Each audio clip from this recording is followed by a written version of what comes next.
ये जो आईनी तरमीम की गई है, ये क्या तमाशा है, ये क्या मजाक है।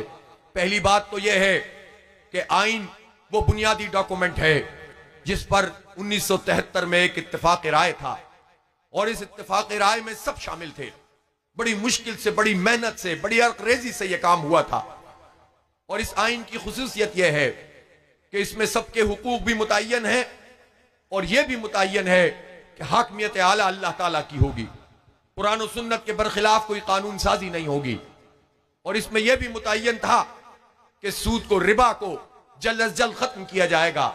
इसमें यह तक मुतय्यन था कि 14 अगस्त 1988 तक उर्दू जुबान को कौमी जुबान के साथ साथ सरकारी जुबान यानी तालीमी जुबान बना दिया जाएगा। कुछ भी इन जालिमों ने नहीं किया, लेकिन बुनियादी डॉक्यूमेंट तो मौजूद है।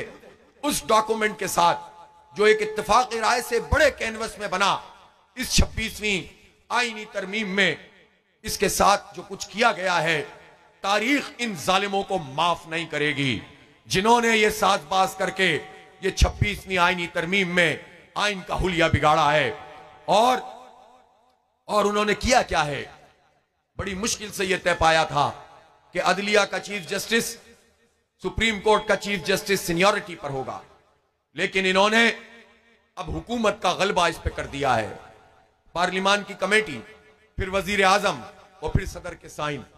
गोया अब जो 3 सीनियर जज होंगे वो ये देखेंगे कि हमारे फैसले क्या होते हैं, कहीं हुकूमत नाराज तो नहीं हो रही, और खुद ब खुद इंसाफ कंप्रोमाइज होगा।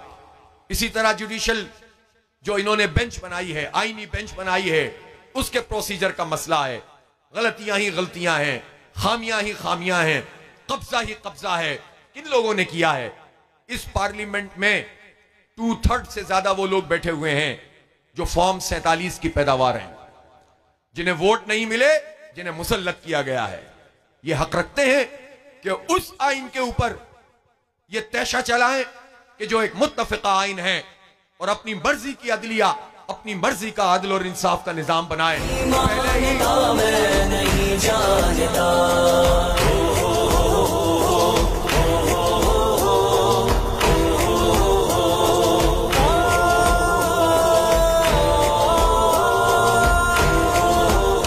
तुमने लूटा है सदियों हमारा सुकून। तुम तो पहले ही इंसाफ खरीदने वाले लोग हो। पाकिस्तान में जो इंसाफ का निजाम है, अगर इस्लाह करनी थी तो उसका करना चाहिए था ना। इस अदालती तरमीम के बाद सिवाय इसके कि अदलिया पे कब्जा किया है, आम लोगों के लिए इंसाफ का कौन सा रास्ता खुला है? कोई गरीब आदमी इन अदालतों में नहीं जा सकता। मिडिल क्लास भी फारिग हो चुका है। इन अदालतों में 40-40 साल मुकदमे पड़े हुए हैं, उसमें तो कोई इस्लाह नहीं की गई। जिस आईनी बेंच की ये बात कर रहे हैं, उसके 5 मेंबर अगर काम भी करेंगे, मैं कहता हूं 10 मेंबर भी काम करें, तो ये जो 95% वो पिटीशन होती हैं, जो अगर वो क्रिमिनल साइड पे भी होती हैं, तो फिर जब रिलीफ वहां से नहीं मिलता तो वो आईनी पिटीशन बनकर आती हैं। और आईनी पिटीशन तो होती ही ऐसी हैं, फिर कारपोरेट सेक्टर की होती हैं, तो ये बहुत बड़ी तादाद, 90-95% पिटीशन आईनी हैसियत रखती हैं। ये बेंच क्या क्या करेगा? इन्हें तो निजाम को दुरुस्त करना चाहिए था, ग्रास रूट लेवल पर हक और इंसाफ का निजाम कायम करना चाहिए था, लेकिन इन्होंने शब खून मारा है। और जो जो भी इसमें शामिल है, उसने कौम के साथ धोखा किया है, फ्रॉड किया है। कोई सामने आकर धोखा कर गया, और कोई किसी के जाल में आके धोखा कर गया है। ये सारे लोग, इनके चेहरे पहचान लो, और फिर ये फैसला कर लो कि अब इन्हें हम मुसल्लत नहीं होने देंगे। कोई किसी भी धोखे में पूरी कौम को लाकर ये जालसाजी करे, हमें ये कबूल नहीं है। और पीडीएम, और मुझे पता नहीं है इस वक्त के मौलाना फजलुर रहमान बाकायदा सदर हैं या बेकायदा सदर हैं पीडीएम के, इसलिए कि वही पीडीएम दोबारा मुसल्लत हुई है। उसी पीडीएम ने अभी आईनी तरमीम के नाम पर यह खिलवाड़ किया है, यह कौम के साथ मजाक किया है। और जब तरमीम कर दी तो आपस में एक दूसरे के खिलाफ बयानात देना शुरू कर दिए। ये क्या उसूली और वसूली सियासत का धंधा चलाया हुआ है? कभी उसूली कभी वसूली, ये नहीं चलेगा अब पाकिस्तान में। इसलिए हमने फैसला किया है कि जो कुछ भी है हम मुकदमा लड़ेंगे। पाकिस्तान के 25 करोड़ लोगों का मुकदमा लड़ेंगे। जैसी भी कोर्ट है हम जाएंगे, इसमें कम से कम इन्हें एक्सपोज तो करेंगे, पूरी कौम को बताएंगे तो सही कि ये लोग हक और इंसाफ पर फैसला कर रहे हैं या फिर जो है वो अपनी इजारादारी को कायम करने के लिए फैसला कर रहे हैं।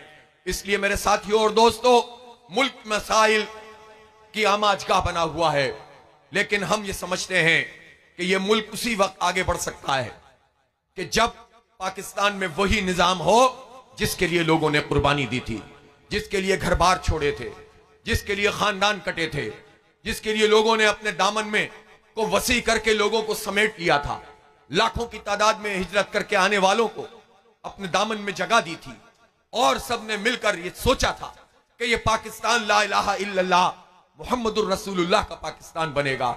ये पाकिस्तान वो पाकिस्तान होगा जहां पर अदल होगा और इंसाफ होगा, जहां पर इंसान इंसानों के ऊपर आका नहीं बनेंगे। हमने तो हिंदुओं से और अंग्रेजों से आजादी हासिल की थी, काले अंग्रेज हमारे ऊपर आकर मुसल्लत हो गए हैं। पाकिस्तान के मसाइल का हल हक और इंसाफ का निजाम, सच का निजाम, अदल का निजाम, इल्म का निजाम, और वो सिर्फ और सिर्फ इस्लाम है, इस्लाम निजाम है।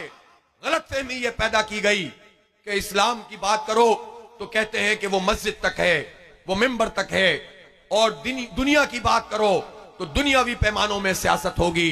ये सियासत भी दीन के ताबे है, ये हुकूमत भी दीन के ताबे है, ये मईशत भी दीन के ताबे है।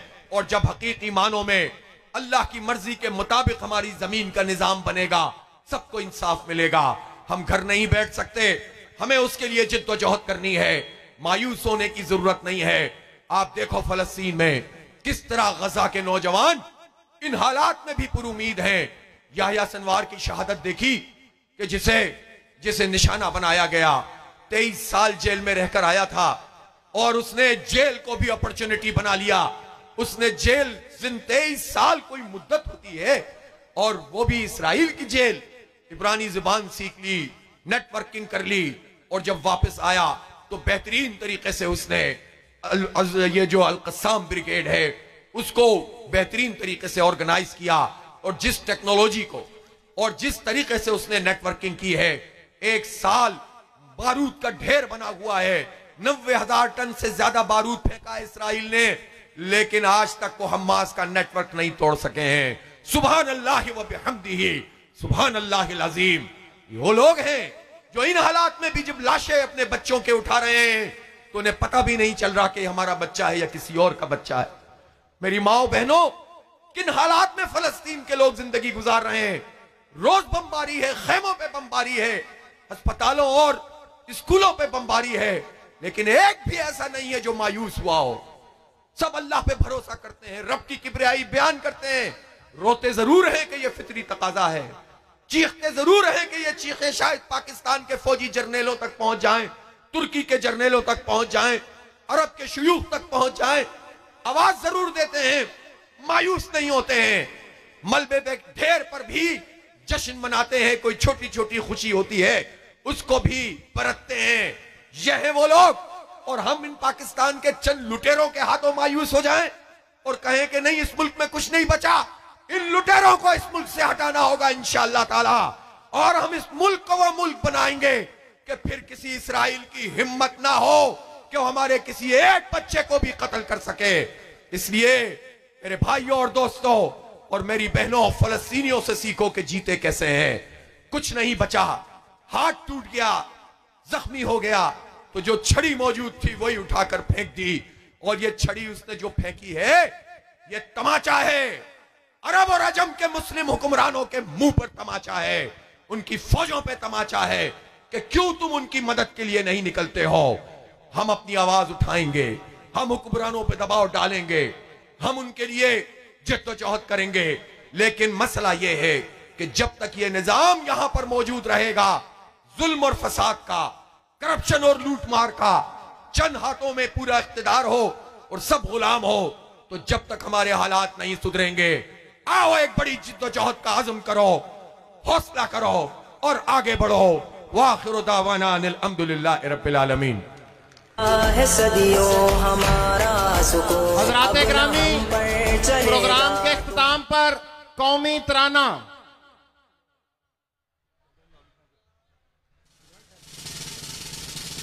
कौमी तराने के एहतराम में खड़े हो।